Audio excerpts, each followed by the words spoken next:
ये आपका पहला पेज में मोटा मोटा चीज जितने भी थे मैंने सारा का सारा आपको कवर करा दिया। यहाँ पे आप नेक्स्ट पेज में देख सकते हो, यहाँ पे और कुछ आपके टॉपिक बचे रह गए। Hello everyone, welcome to rankers Bharat. तो जैसे कि आप देख सकते हो आज की वीडियो में आपके साथ मैं डिस्कस करने वाला हूँ क्लास 12 बोर्ड एग्जामिनेशन के लिए जो आपका केमिस्ट्री का वन शॉट सीरीज आ रहा था विद इन 15 मिनट्स, उसका एक और नया एपिसोड है। अगर आपको वीडियो पसंद आए वीडियो को लाइक करना मत भूलना, कमेंट करना मत भूलना, शेयर करना मत भूलना अपने तमाम फ्रेंड्स के साथ में अक्रॉस इंडिया, ताकि वो भी इस चैनल का मजा उठा सके। तब तक के लिए इस वीडियो को स्टार्ट करते हैं। उम्मीद करते हैं कि आपको वीडियो पसंद आएगी। जैसे कि आप देख सकते हो यहाँ पे आपके उसमें वापस से लेकर के आ चुका हूँ क्लास 12 केमिस्ट्री का जो वन शॉट सीरीज आ रहा था उसका और एक नया एपिसोड। एंड यहाँ पे आपके पास मैं इलेक्ट्रोकेमिस्ट्री चैप्टर के बारे में क्विक रिवीजन का डिस्कशन करने वाला हूँ। फटाफट से हम लोग देखते हैं। यहाँ पे सबसे पहले मैं आपको बताना चाहूंगा इलेक्ट्रोकेमिस्ट्री चैप्टर, इसके अंदर में काफी सारा चीजें हैं जो इंपॉर्टेंट है, काफी सारे फॉर्मूलेज है, काफी सारे न्यूमेरिकल्स आपका नीट जेई कोई भी एग्जाम में, सीवीटी एग्जाम में आपका आ सकता है, बोर्ड एग्जाम में बहुत सारा न्यूमेरिकल आपका पूछा जाता है।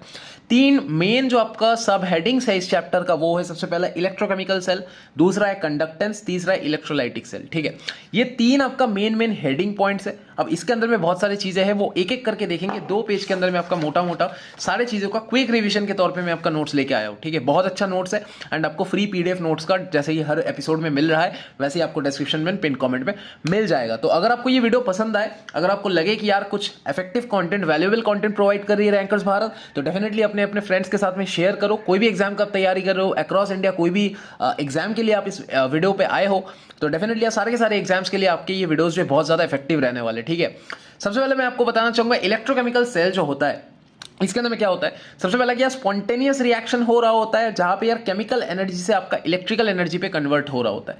अब इलेक्ट्रोलाइटिक सेल वहीं पे यार इसका उल्टा होता है, नॉन स्पॉन्टेनियस रिएक्शन यहां पे हो रहा होता है जहां पे क्या होता है इलेक्ट्रिकल से केमिकल पे आपका एनर्जी ट्रांसफर हो रहा होता है। तो ये दोनों चीज एकदम उल्टा है। सबसे पहला चीज देखो कि यार इलेक्ट्रोकेमिकल सेल जो है यहाँ पे यार इसका एग्जांपल जो सबसे इंपॉर्टेंट है वो यार गैल्वेनिक सेल हो गया, फ्यूल सेल हो गया, जिसको आप डैनियल सेल भी आप अपने बुक पे देखे होंगे। तो ये आपका बेसिकली एग्जांपल हो जाता है इलेक्ट्रोकेमिकल सेल का। इसका जो कैथोड होता है ना, कैथोड पे आपका क्या होता है रिडक्शन हो रहा होता है और पॉजिटिव टर्मिनल पे आपका हो रहा होता है। एनोड पे वही पे आपका क्या हो रहा होता है ऑक्सीडेशन हो रहा होता है, नेगेटिव टर्मिनल पे आपका हो रहा होता है। ठीक है ना। इलेक्ट्रोलाइटिक सेल के केस में क्या होता है बेसिकली एग्जाम्पल इसका होता है इलेक्ट्रोलिसिस ऑफ वाटर। ठीक है ना।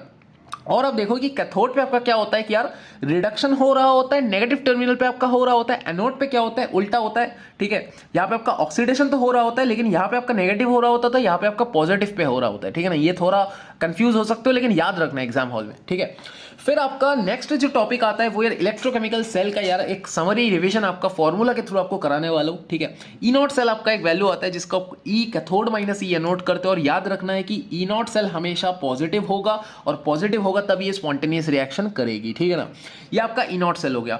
ई सेल करके एक चीज आती है जो आपका क्या बोल रहा है कि यार E naught minus 0.0591 upon n log का प्रोडक्ट अपॉन रिएक्टेंट। ठीक है ना, प्रोडक्ट अपन रिएक्टेंट का आप लॉग कराते हो। ये जो आपका फॉर्मूला है बहुत ज्यादा इंपॉर्टेंट है। ठीक है, फिर आप बेसिकली देख सकते हो के इक्विवेलेंट के केस में मैं आपको सबसे पहले बताना चाहूंगा कि यार लॉग के इक्विवेलेंट जो बेसिकली आपका है वो एन ई नॉट बाई 0.0591 आ जाता है। ठीक है, जहां पे आपका एन अगेन हमारे पास में क्या है नंबर ऑफ इलेक्ट्रॉन्स है, यहाँ पे भी एन आपका नंबर ऑफ इलेक्ट्रॉन्स था। यहाँ पे आपका के इक्विवेलेंट जो हो रहा होता है, के इक्विवेलेंट पे आप बेसिकली ई सेल हमारे पास में यहाँ पे 0 हो जाता है एंड आपका के इक्विवेलेंट जो हो रहा होता है वो यार आप यहाँ पे देख सकते हो 10 टू द पावर आपका एन ई नॉट बाई 0.0591 हो रहा होता है। ठीक है ना, तो ये आपका कुछ फॉर्मूलाज है।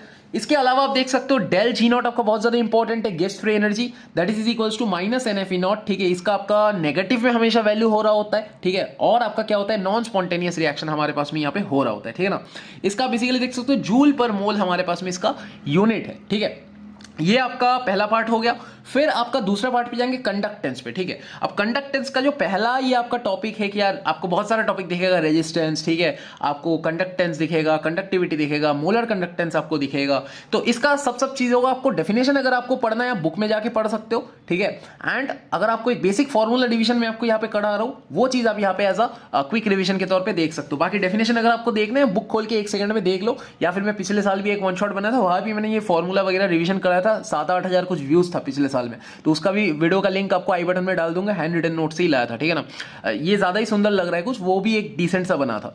तो यहाँ पे आप बेसिकली देख सकते हो कि यार आपका आर इज इक्वल्स टू क्या होता है रो एल बाई ए होता है। ठीक है ना, रो इंटू एल बाई ए आपका हो रहा होता है। इसका बेसिकली जो यूनिट होता है वो आपका ओम होता है। ठीक है ना, फिर आप बेसिकली देख सकते हो अब यहाँ पे आपने रो देखा तो रो का मतलब क्या होता है, रो इज इक्वल्स टू आपका क्या होता है R into A by L होता है। ठीक है, इसका आपका क्या हो जाता है ओम मीटर आपका हो जाता है। ठीक है ना, इसका जो यूनिट होता है फिर आप बेसिकली देख सकते हो जी आपका क्या हो रहा होता है, अब G is nothing but 1/r, ठीक है ना। अब 1/r को जब लिखोगे यहाँ पे आपका 1/ρ आ जाएगा, ठीक है।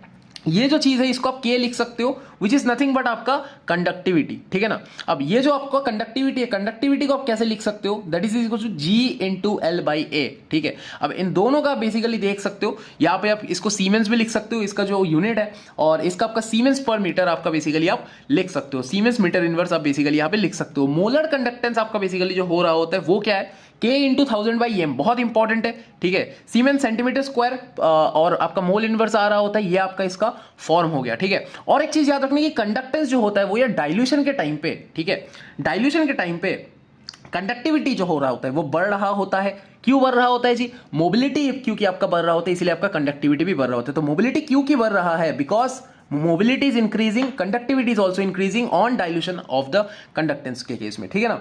यहाँ पे आपका जो K है, K आपका डिक्रीज हो रहा होता है, ठीक है ना, K आपका डिक्रीज हो रहा होता है। तो K आपका जैसे डिक्रीज हो जाता है तो आप यहां पे देख सकते हो कि नंबर ऑफ आयंस हमारे पास में जो होता है पर यूनिट वॉल्यूम वो डिक्रीज होता है, इसके वजह से K भी आपका डिक्रीज हो जाता है। मोलर कंडक्टिविटी जो आपका है, मोलर कंडक्टेंस बेसिकली जो आपका है, ये आपका क्या हो रहा होता है, इंक्रीज हो रहा होता है डाइल्यूशन पे, ठीक है ना। और आपका यहाँ पे जो मोलर कंडक्टिविटी में भी, ठीक है, मोलर कंडक्टेंस में भी आपका बेसिकली जो ये स्ट्रॉन्ग एंड वीक इलेक्ट्रोलाइट्स होते हैं, स्ट्रॉन्ग के केस में आपका क्या होता है, इंक्रीज हो रहा होता है, वीक के केस में क्या होता है, ज्यादा ही इंक्रीज हो जाता है। स्ट्रॉन्ग के केस में क्यों इंक्रीज हो रहा है, मोबिलिटी क्योंकि इंक्रीज हो रहा है, ठीक है, जैसे कि आपको यहाँ पे दिखाया। वीक के केस में ज्यादा इंक्रीज हो जाता है, उस टाइम क्या होता है कि मोबिलिटी भी इंक्रीज हो रही है एंड नंबर ऑफ आयंस भी इंक्रीज हो रही है। अब आप बेसिकली नंबर ऑफ आयंस क्यों इंक्रीज हो रही है अगर पूछोगे तो आप डिग्री ऑफ डिसोसिएशन के अकॉर्डिंगली आप देखोगे, दैट इज आपका अल्फा इज इक्वल टू क्या हो जाता है, √K/C। अब यहाँ पे क्या हो गया, कंसेंट्रेशन कम हो रहा है, यहाँ पे K/C आप देख सकते हो, ठीक है ना। तो कंसेंट्रेशन अगर कम हो रहा है, C नीचे है, कंसेंट्रेशन कम हो रहा है, तो यहाँ पे यार आपका जो डिग्री ऑफ डिसोसिएशन है वो बढ़ेगा, ठीक है ना। तो अगर डिग्री ऑफ डिसोसिएशन बढ़ेगा इट विल लीड टू क्या होगा कि आपका नंबर ऑफ आयंस भी बढ़ रहा होगा। तो ये आपका और एक आपका टॉपिक था, ठीक है ना। फिर आपका नेक्स्ट टॉपिक देखो यार, इलेक्ट्रोलाइटिक सेल को दिखाने से पहले एक चीज बताना चाहूंगा, रिड्यूसिंग एजेंट आपका कुछ हो रहा होता है एंड ऑक्सीडाइजिंग एजेंट आपका कुछ हो रहा होता है। इसके ऊपर आपके कई सारे एक एमसीक्यूज में आ सकता है, ठीक है ना। तो आपको एक चीज याद रखना है कि यार जिसका लीस्ट रिडक्शन पोटेंशियल होगा, रिडक्शन पोटेंशियल का जो वैल्यू दिया होगा उसमें जो सबसे लीस्ट जिसका होगा वो यार अच्छा रिड्यूसिंग एजेंट होगा। जिसका रिडक्शन पोटेंशियल सबसे ज्यादा होगा वो क्या होगा, अच्छा ऑक्सीडाइजिंग एजेंट होगा। सिंपल सा चीज है, याद रख सकते हो, आई होप सो। यहाँ पे आप नेक्स्ट टॉपिक देख सकते हो कि यार इलेक्ट्रोलाइटिक सेल के अंदर में आपका फैराडे लॉ होता है, बहुत important, Faraday law of electrolysis, ठीक है ना। इलेक्ट्रोलिसिस ऑफ वाटर आपने यहाँ पे एग्जांपल देखा तो वही फैराडे लॉ आपका फर्स्ट लॉ होता है, सेकंड लॉ होता है। सबसे पहले लॉ को पढ़ूंगा यहाँ पे, ठीक है ना। सबसे पहले लॉ को अपन पढ़ते हैं। फर्स्ट लॉ क्या बोल रहे हैं, the amount of chemical reaction, ठीक है, which occurs at any electrode during electrolysis, ठीक है, कोई भी इलेक्ट्रोड पे जो अमाउंट ऑफ केमिकल रिएक्शन हमारे पास में जो हो रहा होता है ड्यूरिंग इलेक्ट्रोलिसिस, किसके थ्रू हो रहा होता है, by a current is proportional to the quantity of electricity pass through the electrolyte, ठीक है ना। सिंपली भाषा में क्या बोला जा रहा है कि आपका W इज वेरीज आज Q, ठीक है ना। चार्ज के साथ हमारे पास में क्या होता है, ये आपका डायरेक्टली प्रोपोर्शनल होता है, ठीक है ना, इलेक्ट्रिसिटी के साथ में, ठीक है। अब Q को अपन लिख सकते हैं W वेरीज एस IT। अब इसका कांस्टेंट लगा के आप W is equals to ZIT भी बेसिकली लिख सकते हो। Z हमारे पास में क्या हो गया, इलेक्ट्रोकेमिकल इक्विवेलेंट हमारे पास में ये हो गया, ठीक है जी। यहाँ पे बहुत सारा कंटेंट मैं आपके लिए लिख रखा हूँ, परेशान मत होना, सारा चीज आपको दिखाऊंगा। सेकंड लॉ बेसिकली देखो, the amounts of different substances liberated by the same quantity of electricity, क्या बोला, अमाउंट ऑफ डिफरेंट सब्सटेंसेस, बहुत सारे अलग अलग सब्सटेंसेस के अमाउंट लिबरेट हो जाता है by the same quantity of electricity passing through the electrolyte solution that are proportional to their chemical equivalent weights, ठीक है।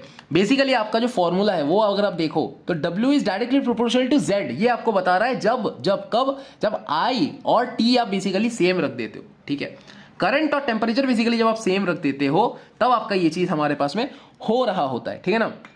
यहाँ पे आप देख सकते हो W1/W2 that is equals to Z1/Z2, ठीक है ना। इसका बेसिकली जो लॉ है यहाँ पे आपको मैंने लिख दिया है और ये इसका आपका बेसिकली फर्स्ट लॉ का फॉर्म है, ठीक है। तो ये आपका दो फैराडे लॉ का फॉर्म है। लॉ आ सकता है एग्जाम में, बोर्ड एग्जाम्स में, एंड आपका बाकी सारे एग्जाम में तो फैराडे लॉ के रिगार्डिंग क्वेश्चन वगैरह आता रहता है, ठीक है। आप PYQs वगैरह चेक कर सकते हो। ये आपका पहला पेज में मोटा मोटा चीज जितने भी थे मैंने सारा का सारा आपको कवर करा दिया।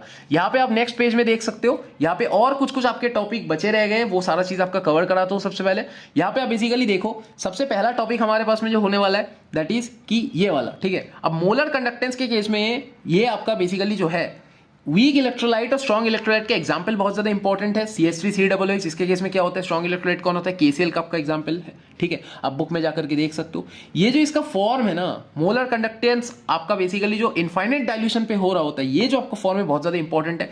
यहाँ पे क्या बोल रहा है, पढ़ो कि मोलर कंडक्टेंस और आपका बेसिकली जो आपका मोलर इक्विवेलेंट है, ठीक है, ये क्या है, वेदर वीक और स्ट्रॉन्ग। अगर ये वीक भी हो रहा है, मोलर कंडक्टेंस अगर आपका वीक भी हो रहा है या फिर आपका स्ट्रॉन्ग भी हो रहा है, कुछ भी हो रहा हो, it will increase with dilution, ठीक है ना, व्हेन डिसोसिएशन ऑकर्स। तो जब भी डिसोसिएशन ऑकर करेगा, डिसोसिएशन हैपन होगा, वहां पे क्या होगा, डाइल्यूशन के साथ साथ में हमारे पास में क्या होगा, इंक्रीज करेगा आपका ये जो भी है। आप वीक कैटेगरी के इलेक्ट्रोलाइट है, स्ट्रॉन्ग कैटेगरी के इलेक्ट्रोलाइट है, फर्क नहीं पड़ता। मोलर कंडक्टिविटी हमेशा, मोलर कंडक्टेंस हमेशा आपका इंक्रीज कर रहा होगा, इट ऑब्टेन मैक्सिमम वैल्यू, ठीक है ना। सॉल्ट ब्रिज आपका क्या हो रहा होता है, salt bridge it is nothing but inverted U shaped glass tube हो रहा होता है, कंटेन करता है जो कि क्या, इनर इलेक्ट्रोलाइट इन एगर एगर जेल, ठीक है ना। बहुत सिंपल सा डेफिनेशन है, ठीक है। सॉल्ट ब्रिज का फंक्शन क्या है आप पढ़ लेना, ठीक है। इलेक्ट्रिकल उसको मेंटेन करके रखता है, बैलेंस को, ठीक है, न्यूट्रलिटी को मेंटेन करके रखता है। यहाँ पे बेसिकली देख सकते हो कोलरस लॉ क्या है। कोलरस लॉ बहुत ज्यादा इंपॉर्टेंट है इस चैप्टर से। Kohlrausch law it states that at infinite dilution, ठीक है, इनफाइनाइट डाइल्यूशन पे the equivalent conductivity of an electrolyte is equal to the sum of the conductances of the anions and cations. क्या बात कर रहा है भाई कि इनफाइनाइट डाइल्यूशन पे, ये जो आपका इनफाइनाइट साइन दिया गया है, इट मीन्स कि मोलर कंडक्टिविटी इनफाइनाइट डाइल्यूशन पे, ठीक है, जो आपका equivalent conductivity of an electrolyte होता है, equivalent conductivity of an electrolyte हमारे पास में क्या बोल रहा है, it is equal to the sum of the conductances of basically जो एनायन एंड कैटायन होता है, दोनों का, कैटायन हो गया डाइल्यूशन पे, एनायन हो गया डाइल्यूशन पे, दोनों का सम कर दोगे, इट विल बी इक्विवेलेंट आपका, it will be directly equal to the आपका equivalent conductivity at infinite dilution, ठीक है ना। ये आपका कोलरस लॉ हो गया, इसके रिगार्डिंग भी आपका क्वेश्चन आता है। और कुछ कुछ छोटे मोटे चीजें जैसे कि बचा रह रहा है कि इलेक्ट्रोड पोटेंशियल किसको कहते हैं, it is nothing but the measurement of electrode to lose और गेन इलेक्ट्रॉन, ठीक है। मेजरमेंट ऑफ इलेक्ट्रोड, इलेक्ट्रोड का जो मेजरमेंट होता है उसी को इलेक्ट्रोड पोटेंशियल बोल देते हैं। फ्यूल सेल आपको मैंने थोड़ी देर पहले बताया कि गैल्वेनिक सेल होता है, केमिकल से इलेक्ट्रिकल कन्वर्ट होता है, कई बार आ जाता है बोर्ड एग्जाम्स वगैरह में, फ्यूल सेल क्या होता है, it is used for astronauts, it is used by astronauts for drinking, ठीक है।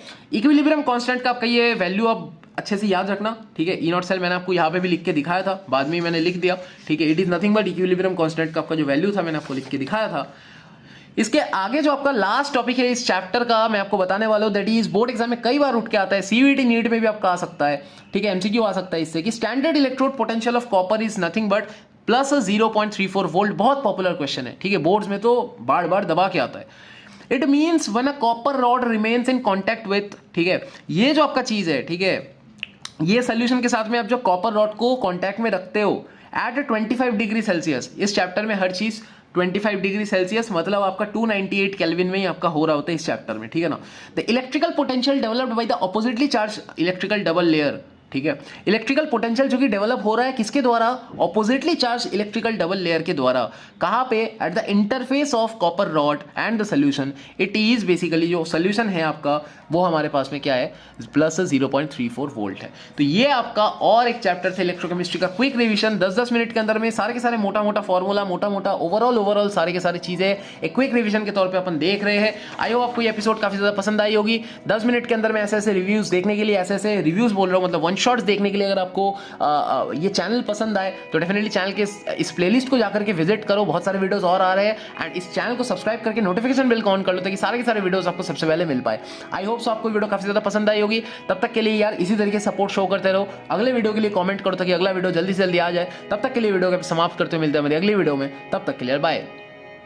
तो आई होप आपको वीडियो काफी ज्यादा पसंद आई होगी। अगर आपको वीडियो पसंद आए वीडियो को लाइक करना मत भूलना, कमेंट करना मत भूलना और इस चैनल के साथ में जुड़े रहना मत भूलना। तब तक के लिए इस वीडियो को समाप्त करते हुए मिलते हैं मेरी अगली वीडियो में, तब तक के लिए बाय।